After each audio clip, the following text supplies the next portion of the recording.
बिस्मिल्लाहिर्रहमानिर्रहीम। व्यूज़ अस्सलाम वालेकुम। स्किल्स एकेडमी के प्लेटफॉर्म पर आपको एक बार फिर खुशामदीद कहते हैं।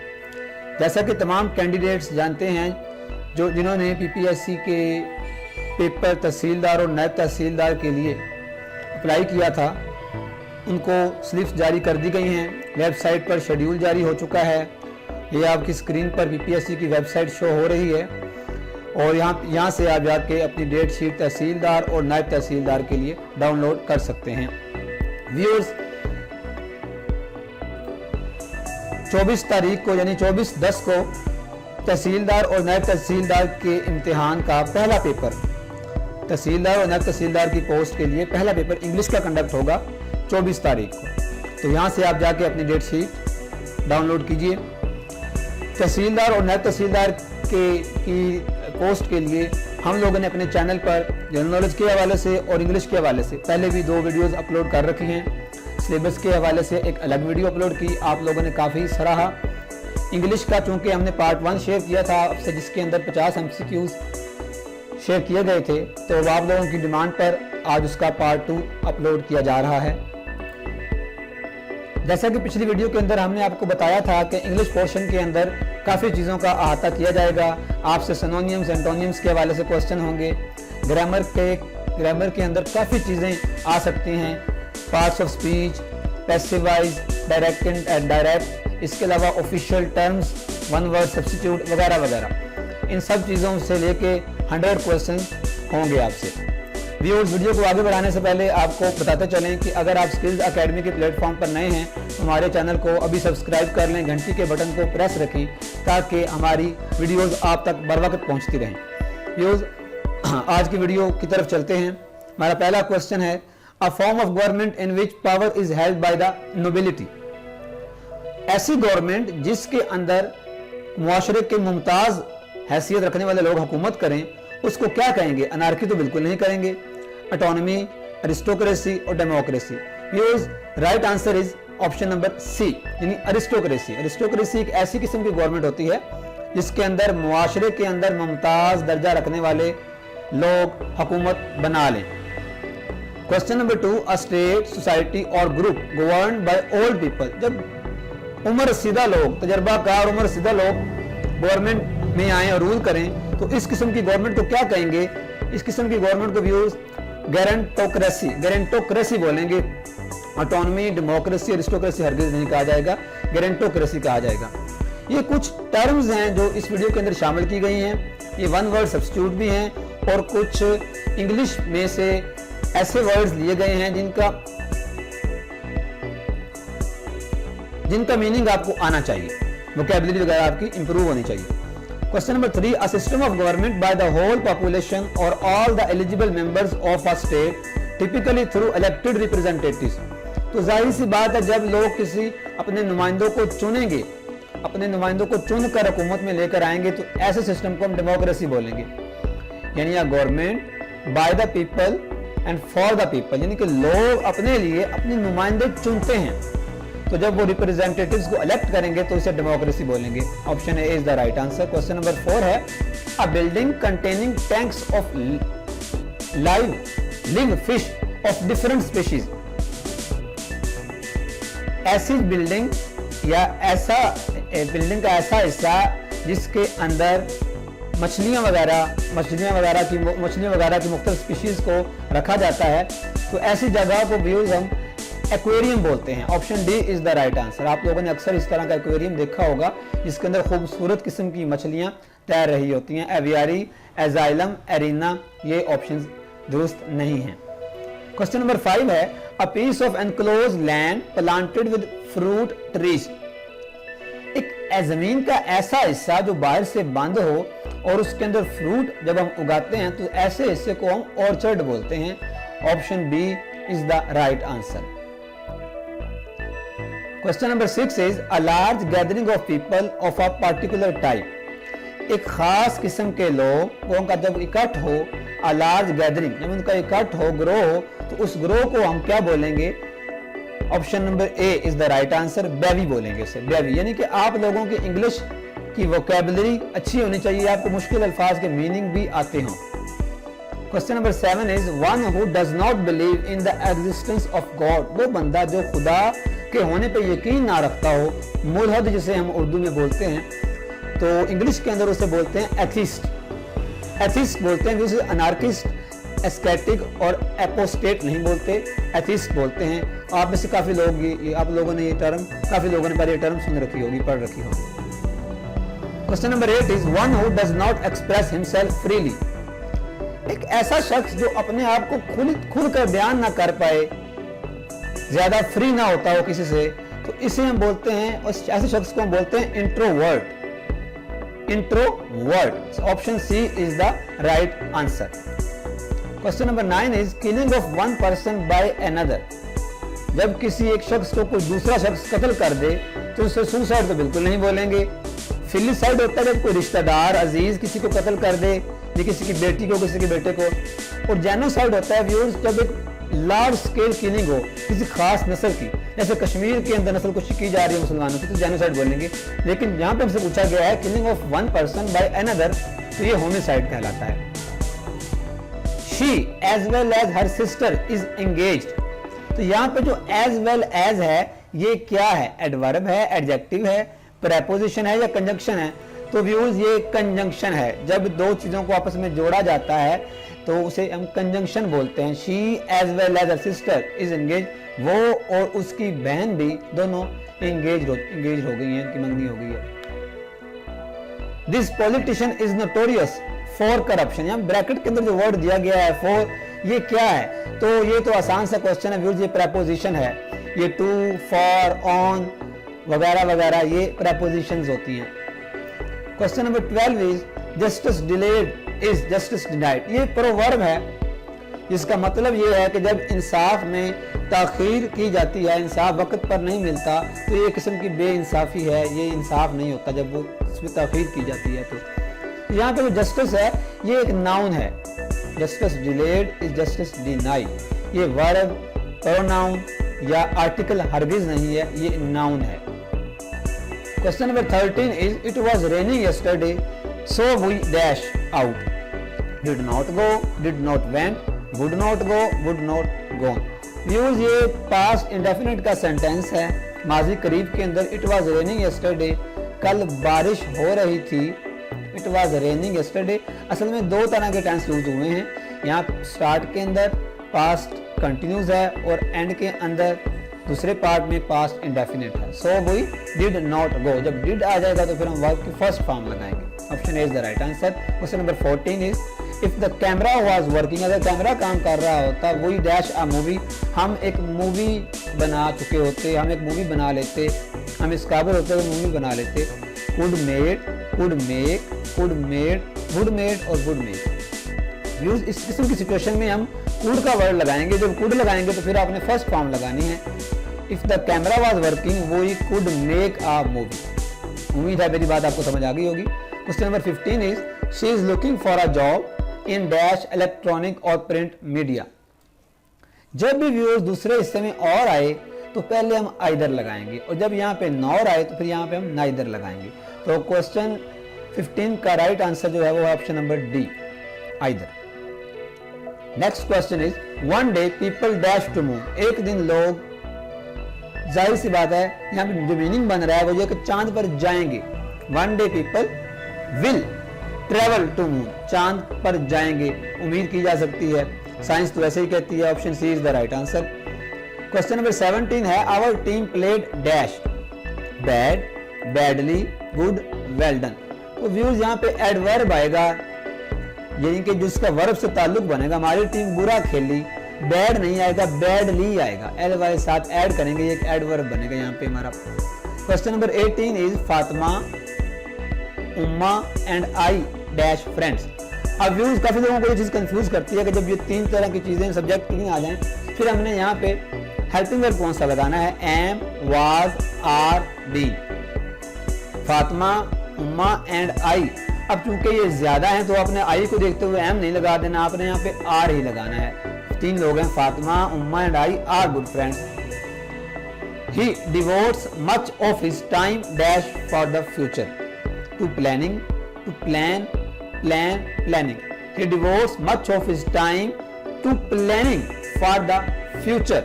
यहाँ पे ing भी लगाएंगे और to का भी इजाफा करेंगे, तो ये option A is the right answer. Question number 20 is for good health she dash bed earlier.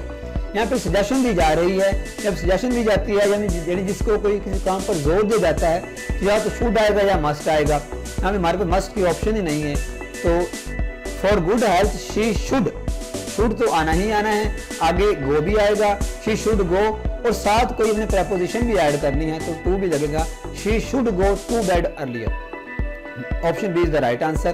Question number 21 choose the correct spellings. यहाँ पे स्पीशीज वर्ड दिया गया जिसके करेक्ट स्पेलिंग्स जो है SPECIES। Option D is the right answer. Question number 22 the branches of trees were fondling the sky. The word in brackets means, word fondling का क्या मतलब है? वर्ड फॉन्डलिंग का मतलब होता है छूना, टच करना, यानी कि दरख्तों की जो शाखें हैं वो आसमानों को छू रही हैं, आसमान को छू रही हैं। एक तरह का मुहावरा है, जब कोई चीज काफी लंबी हो तब यूज करते हैं, तो टचिंग, यानी option C is the right answer. What is the synonym of feisty? Feisty word आपके सामने दिया गया है इन्वर्टेड कॉमास के अंदर, उसका हमें सिनोनिम बताना है, मिलता जुलता लफ्ज, तो उसका सिनोनिम है फियरलेस, जो बंदा बेखौफ हो, जिसको किसी चीज का डर ना हो, उसके लिए बोलते हैं। Option D is the right answer. Question number 24 is what does the idiom once in a blue moon mean?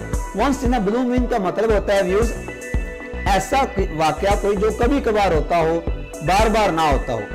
N event that happens infrequently, जो चीज कभी कभार वकूफ पजीर हो। Option C is the right answer. What is the synonym of baffle? Baffle word का हमने synonym बताना है। बैफल होता है ऐसा कोई शख्स जो जिसे पता ना हो, जो किसी चीज के बारे में हत भी राय ना दे पाए, जो कंफ्यूज हो, तो confuse. Option A is the right answer. What is the antonym of equivocal? Equivocal का हमने व्यूज एंटोनिम बताना है। डियर व्यूज, इक्विवोकल का मतलब होता है जो चीज मुबहम हो, क्लियर ना हो, यानी ड्यूबियस। सिनोनिम तो उसका ड्यूबियस बनता है, हमने एंटोनिम बताना है तो वो होगा क्लियर, यानी option D is the right answer. Question number 27 है the idiom to have a finger in the pie means. To have a finger in the pie, इसका मतलब होता है किसी शख्स का किसी चीज में कोई इंटरेस्ट हो। Option B is the right answer. To have interest in, यानी कोई शख्स किसी चीज में दिलचस्पी रखता हो, उसे हम कहेंगे कि he has a finger in the pi. Question number 28 is the criminal is accused. Accused के साथ हमेशा आपने ऑफ लगाना है। इस जो मुजरम है इस पे चोरी का इल्जाम है, is accused of theft. Option C is the right answer. Question number 29 is choose the correct spellings. Word है कैटलॉग, तो कैटलॉग के जो सही स्पेलिंग है ऑप्शन ए के अंदर बयान किए गए हैं, CATALOGUE, catalogue. Option A is the right answer. Question number 30 है United States is dash that there are 5 time zones. United States इस कदर बड़ा है कि इसके अंदर 5 टाइम जोन्स हैं, वक्त के 5 जोन्स हैं। Too big, very big, much big, so big. The United States is so big that there are 5 time zones. Very, too और मच नहीं लगेगा, यहाँ पे सो लगेगा। इतना बड़ा है यूनाइटेड स्टेट्स दैट, क्योंकि यहाँ पे दैट आ रहा है बाद में, तो स्टार्ट में हम सो लगाएंगे, तो option D is the right answer. The inhabitants of the islands were barbarians. अब वर्ड बारबेरियन जो है इसका मतलब क्या होता है? बारबेरियंस का मतलब होता है व्यूअर्स जो लोग वैश्य किस्म के हों, जो तहजीब याफ्ता ना हो, तो इसका जो होगा अपोजिट, उसने अपोजिट पूछा है हमसे, वो होगा सिविलाइज्ड पीपल। ये option A is the right answer. Question number 32 is what is the synonym of veracity? Veracity का जो एग्जैक्ट मीनिंग बनता है, सिनोनिम जो बनता है, वो कहते हैं किसी चीज को परखना, किसी चीज की हकीकत को जानना। रियलिटी, हकीकत बनेगा इसका सही answer, reality. B is the right answer. Question number 33 is he benefited a great deal from taking online classes. यहाँ पे फ्रॉम लगेगा, ऑफ विद फॉर नहीं बनेगा। उसने ऑनलाइन क्लासेस से काफी फायदा उठाया, तो फ्रॉम यहाँ पे आएगा। Option D is the right answer. My father is dash to talking. जी तो dear viewers, question number 34 is my father is dash to taking long walks after dinner. Accustom accustomed word की जो सही spelling है वो है ACCUSTOMED, accustom to. Accustom to का मतलब होता है कि किसी चीज़ की आदत हो जाना, आदी हो जाना। मेरे वालिद साहब जो हैं वो खाना खाने के, रात के खाना खाने के बाद लंबी वॉक करने के आदी हैं, accustom. Option A is the right answer. Question number 35 is what does the idiom beat the wind mean? Beat the wind का मतलब होता है कि बिला वजह लड़ाई झगड़ा करना, बेमकसद लड़ना, to fight with no purpose. Option B is the right answer. Question number 36 is what is antonym of furious? Word furious अक्सर आपने सुना होगा, आप जानते होंगे मतलब इसका कि गुस्सा, गजबनाक होना। तो इसका जो सही एंटोनियम बनेगा वो हैप्पी बनेगा, खुश। Option A is the right answer. Question number 37 is what is the synonym of rapacious? Rapacious word का जो मतलब होता है लालची किस्म का शख्स। Option A greedy, option A is the right answer. Ali is an amateur dash stenography. Ali stenography के अंदर महारत रखता है, माहिर है उसका। Ali is an amateur in stenography. किसी फन पर जब आपको अबूर हासिल होगा किसी चीज के अंदर तो फिर आप इन प्रेपोजिशन यूज करेंगे। Option C is the right answer. His speech in French was dash, it was completely incomprehensible. His speech in French was, जब आगे इट वाज लगा हुआ है कि इस कदर वो मुश्किल थी कि वो बिल्कुल भी समझ से बालातर थी, तो फिर यहाँ पे आप सो लगाएंगे, सो कॉम्प्लिकेटेड, और एंड पे दैट भी लगाएंगे। So this speech in French was so complicated, उसकी स्पीच जो थी वो फ्रेंच के अंदर इस कदर मुश्किल थी, कॉम्प्लिकेटेड थी, that it was completely incomprehensible, कि वो बिल्कुल समझ से बालातर थी। Option C is the right answer. Viewers, हमने इस वीडियो के अंदर सिनोनिम्स, एंटोनिम्स, इसके अलावा use of verb, passive voice, active voice, one word substitute और उन तमाम चीज़ों का अहाता करने की कोशिश की है जो कि आपको अपकमिंग तहसीलदार और नायब तहसीलदार के PPSC के अंदर जो पेपर आपका आएगा इंशाल्लाह उन सब चीज़ों का अहाता करने की कोशिश की गई है। आप चेक कर सकते हैं कि हर कैटेगरी से 3-4 क्वेश्चन लिए गए हैं। Question number 40 is what is the antonym of barren? Barren का मतलब आप जानते हैं बंजर होता है, तो इसका जो उलट मतलब उलट होगा, जो मुतजाद होगा वो है ज़रखेज, यानी कि यहाँ पे fertile. Option C is the right answer. If he had been careful, अगर उसने एहतियात की होती, the accident dash were avoided, might have avoided, could have been avoided, would be avoided. जब यहाँ पे फर्स्ट हिस्से के अंदर, पहले हिस्से के अंदर हैड बीन इस्तेमाल हो, पास्ट परफेक्ट हो, तो दूसरे के अंदर हम क्या करेंगे, दूसरे के अंदर भी हम हैव बीन लगाएंगे और कुड लगाएंगे। यहाँ पे आप माइट नहीं लगा सकते, वुड नहीं लगा सकते। हम शुरू के अंदर हैड बीन आएगा तो यहाँ पे आप कुड लगाएंगे। If he had been careful, अगर उसने एहतियात की होती, the accident could have been avoided, accident से बचा जा सकता था। माजी के अंदर एक तो आपने यहाँ पे थर्ड फॉर्म लगानी है, यहाँ पे आपने कुड लगाना है, could have been avoided. Option C is the right answer. Question number 42 is we must adapt ourselves dash our circumstances. तो टू लगेगा, we must adapt ourselves to our circumstances, हमें अपने हालात के मुताबिक खुद को ढालना चाहिए, टू लगता है यहाँ पे। Option A is the right answer. Give the opposite word triumph. Triumph का मतलब होता है व्यूज फतह, जस्ट विक्ट्री, लेकिन हमने अपोजिट बताना है तो अपोजिट इसका होगा डिफीट, शिकस्त। Question number 44 is he is afraid, यहाँ पे भी ऑफ लगेगा। जब आपको किसी चीज से डर हो तो आप अफ्रेड के बाद फौरन बाद आप ऑफ प्रेपोजिशन लगाएंगे। Pronoun is used to avoid unnecessary repetition of dash in a sentence. आप नाउन की रेपिटेशन से बचने के लिए प्रोनाउन लगाते हैं, यानी अगर आप सेंटेंस के अंदर कहते हैं Ali is a good boy और फिर उसके बाद बार बार आप अली नहीं लगाएंगे, उसके बाद आप ही का प्रोनाउन यूज करेंगे, he is a tailor, he is resident of the फलां फलां वगैरह वगैरह। Option C is the right answer. Question number 46 is passive voice बनाना है आपने। Why did you disobey your parents? तो यहाँ पे माजी है, डिड लगाया गया है, पास्ट है, तो अब आपने इस हिसाब से बनाना है। व्हाई डू योर पेरेंट्स, बिल्कुल गलत। Why were your parents disobeyed by you, जी ऑप्शन बी ये सही लग रहा है। Why were your parents disobeyed, ये तो थर्ड फॉर्म आपने लगानी है पैसिव वॉइस के अंदर, और यू था इसको एंड पे ले जाना है, और चूंकि यहाँ पे डिड लगाया गया यानी पास्ट इंडेफिनिट है तो यहाँ पे भी आपने उस हिसाब से वर लगा देना है। Why were your parents disobeyed by you, option B is the right answer. Question number 47, Rome was not built in a day, Rome एक दिन में तमीर नहीं हुआ था, ये एक प्रोवर्ब है। जब हम इसकी वॉइस चेंज करेंगे तो they did not build Rome in a day, they could not build Rome in a day, the Romans did not build Rome in a day. जी option C is the right answer.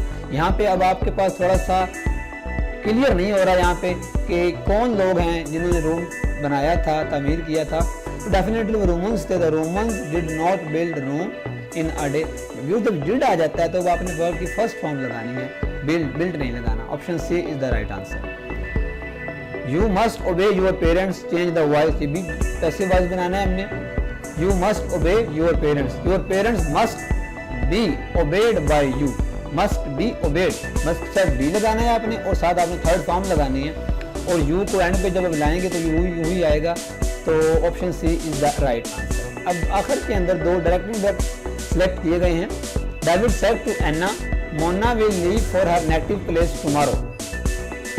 David told Anna that Mona will leave for her native place tomorrow. ये चारों option आपके पास दी गई हैं। And option D, David told Anna that Mona would leave, क्योंकि यहाँ पे विल है तो यहाँ वुड हो जाएगा, would leave for her native place. अब टुमारो को आपने टुमारो रिपीट नहीं कर देना, टुमारो की जगह आपने द नेक्स्ट डे लगाना है, और जब यस्टरडे आएगा तो आपने द प्रीवियस डे लगाना है। ये डायरेक्ट इनडायरेक्ट के कुछ रूल्स हैं। Option D is the right answer. And the last question is, he said to her what a cold day. He said to her what a cold day.